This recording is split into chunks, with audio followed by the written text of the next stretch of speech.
BNP মনে করে বর্তমান এবং ভবিষ্যৎ প্রজন্মের সামনে একটি নিরাপদ ভবিষ্যৎ নিশ্চিত করতে চাইলে অবশ্যই আমাদেরকে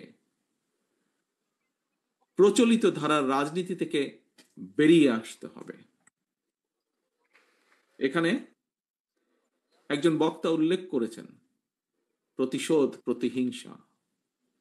ইয়েস, প্রতিরোধ, প্রতিহিংসা কিংবা কথামালার রাজনীতির পরিবর্তে বাস্তবধর্মী পরিকল্পনা গ্রহণ এবং বাস্তবায়নের মাধ্যমে প্রচলিত রাজনীতির ধারার গুণগত পরিবর্তন ঘটাতে হবে।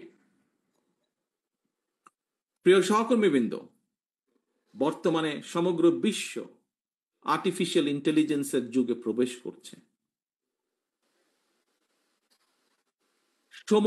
এই সময়ের চ্যালেঞ্জ মোকাবেলায় কিন্তু আমাদের পিছিয়ে থাকার কোনো রকম সুযোগ নেই।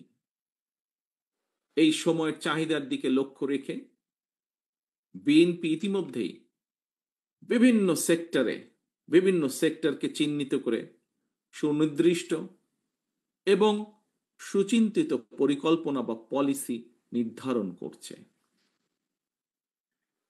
শিক্ষার্থীরা স্কুল, কলেজ কিংবা বিশ্ববিদ্যালয়ে পড়াশোনা শেষ করার পর অথবা একাডেমিক শিক্ষার যে কোনো পর্যায়ে বিভিন্ন কারণে, পারিবারিক বা সামাজিক বিভিন্ন কারণে, আমাদের দেশে যেটা অনেক ক্ষেত্রেই হয়ে থাকে, কোনো কারণে ড্রপ আউট হলে একজন শিক্ষার্থীকে আর যাতে বেকার জীবন কাটাতে না হয় অথবা বেকারের অভিশাপের মধ্যে বেশি দিন কাটাতে না হয়, সেই পরিকল্পনাকে সামনে রেখেই শিক্ষা কারিকুলামে স্কুল পর্যায় থেকে বিশ্ববিদ্যালয় পর্যায় পর্যন্ত অন্তত একাডেমিক স্টাডির পাশাপাশি ব্যবহারিক এবং কারিগরি শিক্ষা অন্তর্ভুক্ত করার পরিকল্পনা বা সিদ্ধান্ত গ্রহণ করেছি বিএনপির পরিকল্পনার মধ্যে।